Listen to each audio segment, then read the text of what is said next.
আপনারা সকলেই বিভিন্ন পত্র পত্রিকায় দেখেছেন বড় ভাই মুফতি আমির হামজাকে নিয়ে নানা ধরনের লেখালেখি হচ্ছে। তারা মুফতি আমির হামজাকে জঙ্গি হিসাবে আখ্যা দিয়েছেন।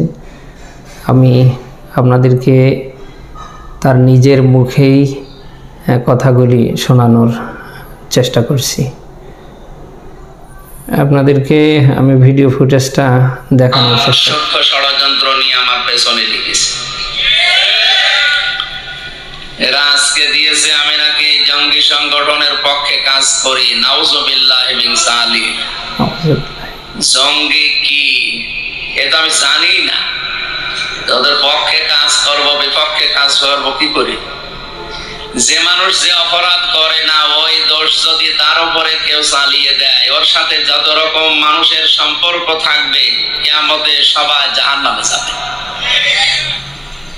আপনাকে বাঁচার জন্য বলছি, এখনো আমি সহ বিশ্বের যাদের উপরে দোষ চাপিয়ে নিজেকে আপনারা ভালো প্রমাণ করার চেষ্টা করেন জাতির সামনে, তওবা করেন, নয়তো আপনার নামাজ রোজা মুসলমানি সব মাঠে মারা যাবে, আপনি চির জাহান্নামী। আপনারা নিশ্চয় ভিডিও ফুটেজটা দেখে বুঝতে পেরেছেন মুফতি আমির হামজাকে নিয়ে কি এক সূক্ষ্ম ষড়যন্ত্র চলছে। যুগান্তর পত্রিকা থেকে নিয়ে শুরু করে বড় বড় জাতীয় পর্যায়ের পত্রিকাগুলোতে আমির হামজাকে নিয়ে বড় বড় হেডলাইন তৈরি করা হয়েছে। আমির হামজা নাকি জঙ্গিবাদের সাথে সম্পৃক্ত রাখে, আমির হামজা নাকি ইসলামী আইন প্রতিষ্ঠার জন্যে কাজ করে যাচ্ছেন। যারা না বুঝে আমির হামজার নামে নানা ধরনের তহমত দেয়, আমির হামজাকে নিয়ে যারা নানা ধরনের বাজে মন্তব্য করে, মহান মালিকের কাছে পবিত্র মাহে রমাদানে দোয়া করছি আল্লাহ যেন তাদেরকে হেদায়েত দান করে। আর যদি তাদের কপালে হেদায়েত না থাকে, আল্লাহ তাআলা যেন তাদেরকে উচিত শিক্ষা দিয়ে দুনিয়ার থেকে বিদায় করে। আমরা জানি যুগে যুগে যত নবী আর রাসূল এসেছেন, তাদেরকে যারা কষ্ট দিয়েছে, তাদের নামে বেনামে যারা মিথ্যে অপবাদ রটিয়েছে, কেউ কিন্তু শান্তিতে মরতে পারেনি। প্রত্যেকটাকে আল্লাহ তাআলা অসম্মান করে কালার করে দুনিয়ার থেকে বিদায় করেছে। কোরআনুল কারিমের আপনি যদি সূরা মুজাদালার 5 নম্বর আয়াত ফলো করেন, এখানে ব্যাখ্যা পাবেন। আল্লাহ তাআলা বলছেন, ইন্নাল্লাযীনা ইউহাদ্দুনাল্লাহা ওয়া রাসূলাহু কুবিতু কামা কুবিতাল্লাযীনা মিন ক্বাবলিহিম ওয়া ক্বাদ আনজালনা আয়াতিম বায়্যিনাত ওয়া লিল কাফিরিনা আযাবুম মুহিন। আল্লাহ তাআলা বলছেন, নিশ্চয় যারা আমি আল্লাহ এবং আমার রাসূলের বিরোধিতা করেছে তারা লাঞ্ছিত হয়েছে, যেমনইভাবে লাঞ্ছিত হয়েছিল পূর্ববর্তীরা। এরপর আল্লাহ তাআলা বলছেন, ওয়া ক্বাদ আনজালনা আয়াতিম বায়্যিনাত, আমি আল্লাহ তাআলা স্পষ্ট করে আমার আয়াত নাজিল করেছি। ওয়া লিল কাফিরিনা আযাবুম মুহিন, আর কাফেরদের জন্য রয়েছে অপমানজনক শাস্তি।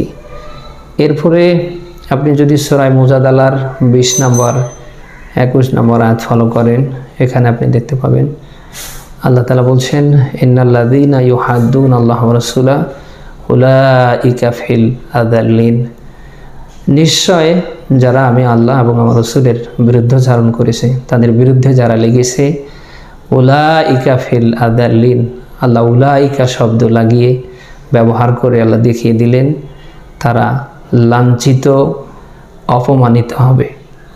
তো সেই সময় যারা নবী রাসূলদের বিরুদ্ধাচরণ করেছে, আল্লাহ তাআলার বিরুদ্ধাচরণ যারা করেছে, প্রত্যেককে আল্লাহ তাআলা লাঞ্ছিত অপমানিত করেছে।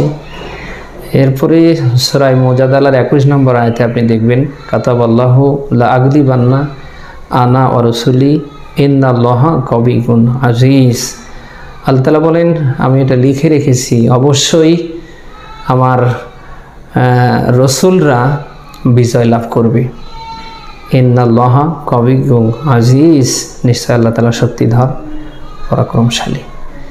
সূরা আহজাবের 5 নম্বর 20 নম্বর 21 নম্বর আয়াত থেকে প্রমাণিত হয় নবী রাসূলদের বিরুদ্ধে সেই সময় যারা লেগেছে তারা কেউ সফল হতে পারেনি, প্রত্যেককে আল্লাহ তাআলা ব্যর্থ করে দিয়েছে, তাদেরকে আল্লাহ লাঞ্ছিত অপমানিত করেছে। তো নবী নেই, রসুল নেই, সমস্ত নবী রসুলের ওয়ারিস হিসাবে, আম্বি আলাইহিস সালামের ওয়ারিস হিসাবে, নায়েবে নবী হিসাবে, নায়েবে রসুল হিসাবে আজ যারা মাঠে ময়দানে আল্লাহর বিধান কায়েমের জন্য কিয়ামতের দিন প্রতিষ্ঠার পক্ষে কাজ করছে, তাদের বিরুদ্ধে যারা লেগেছে, তাদের নামে বেনামে যারা মিথ্যে অপবাদ রটাচ্ছে, আল্লাহ তাআলার কোরআনুল কারীমের এই আয়াতগুলি প্রমাণ করে তারাও লাঞ্ছিত হবে, তারাও অপমানিত হবে। তাদেরকে আল্লাহ লাঞ্ছিত, তাদেরকে আল্লাহ তাআলা অপমানিত করবে। তারা যতই চেষ্টা চালাক, যতই ষড়যন্ত্র করুক, সফল হতে পারে না, তারা পারবে না। অতএব যারা জেনে শুনে বুঝে মুফতি আমির হামজা সহ হাজারো আমির হামজার বিরুদ্ধে মিথ্যে অভিযোগ দায়ের করছেন, আমি তাদের দৃষ্টি আকর্ষণ করছি, আল্লাহ তাআলাকে ভয় করার চেষ্টা করুন। আপনার এই হাত সম্পর্কে, আপনার জবান সম্পর্কে, আপনার চোখ সম্পর্কে, আপনার কান সম্পর্কে, আপনার অঙ্গ প্রত্যঙ্গ, আপনার কর্ম সম্পর্কে কিয়ামতে জিজ্ঞেস করা হবে। সেদিন আপনার হাত, আপনার জবান, আপনার অঙ্গ প্রত্যঙ্গ আপনার পক্ষে নতুবা বিপক্ষে যাবে।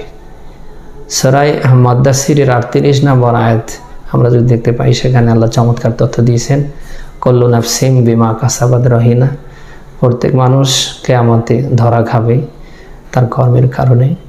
এই যে রহা ইয়ানুন, রহিন শব্দের শাব্দিক অর্থ হচ্ছে আটকা পড়া, ধরা খাওয়া, জাহান্নামে যাওয়া।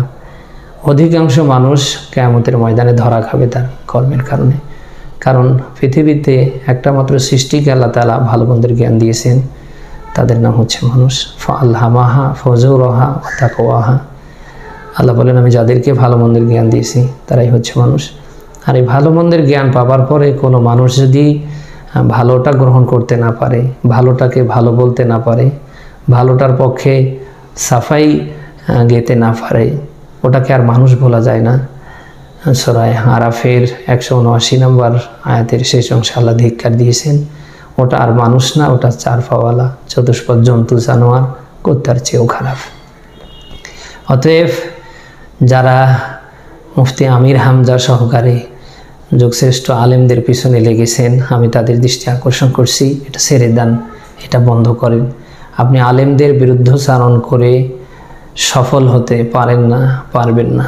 যুগে যুগে যারাই নবী রাসূলদের বিরুদ্ধচারণ করেছে, কেউ সফল হতে পারেনি, কিয়ামত পর্যন্ত পারবে না। আপনিও যত ষড়যন্ত্র চালান না কেন, আপনি সফল হতে পারেন না, পারবেন না। আল্লাহ তাআলা ধরে না, যখন আল্লাহ ধরবে তখন কিন্তু তিনি আর ছেড়ে দেবেন না।